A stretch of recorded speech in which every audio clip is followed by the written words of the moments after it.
Hi there and welcome to my game review for Gynophobia. In this review I will explain what this game is, what to expect, and if it is a game I recommend to you. Now onto the review. What is Gynophobia? Gynophobia is a horror-based first-person shooter created with the Unity game engine that as guest covers the titular phobia. Despite the fact that this game does cover Gynophobia, I think that it is a poor title for the game for many reasons. The main reason for this being that this game isn't strictly about Gynophobia. A perfect demonstration of this is on the main menu where a spider roams the screen. In this game, you aren't purely struggling with Gynophobia. In the stages in game, you have to go up against zombies, spiders, and a Black Widow hybrid chimera. I feel that this game should have stuck to Gynophobia or alternatively got a different name. With regards to the game itself, the plot of Gynophobia is really poor, purely due to the fact that the game doesn't really have any thought out story, as the story in this game is nonsense at best. I understand that the protagonist has Gynophobia and arachnophobia, but why does the game start off with no backstory to the origin of the fears? The backstory should have been discussed at least once. It could have even been the tutorial for the game. In game you have little clue as to what is going on and why you are in a flat. In game you have to find out what to do with no hints on what you should do in order to move on in the game.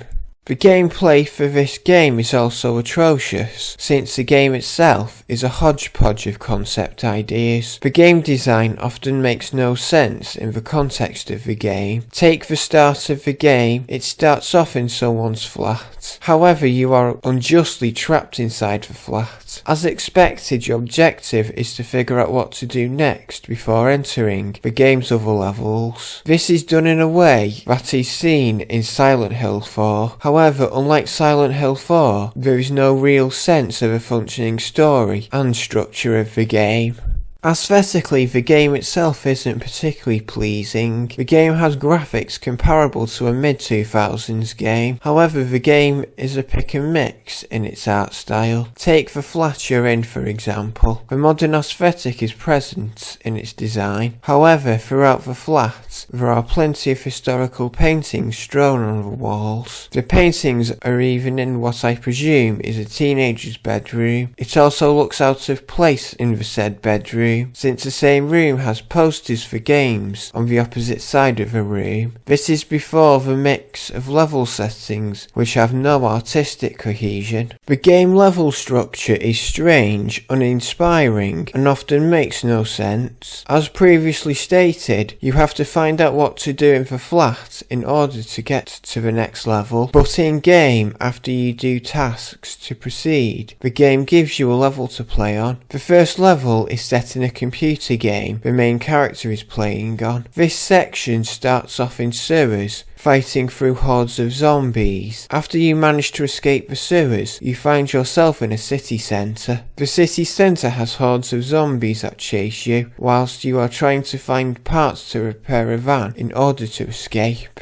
But after you have completed the level, you need to drink a potion that makes you go to sleep where you have a dream. In the character's dream, you find yourself in a cave which is full of spiders and zombies. In this dream you have no idea why you're in the cave. However, the task you have in the cave is to destroy spider eggs before taking on the final boss, this being a Black Widow hybrid chimera. After doing so, you wake up from this dream. As a result of the dream you lose your phobias because you're not frightened by the black tarantula roaming around the flat. The game then ends on you opening the door to a young lady who rings a flat bell for you, which you can open with no problem. Frankly, I would avoid this game like the plague. Firstly, it is a cheap game that is really unsure of what game it actually wants to be. Secondly, it feels like a partially complete school project rather than a game.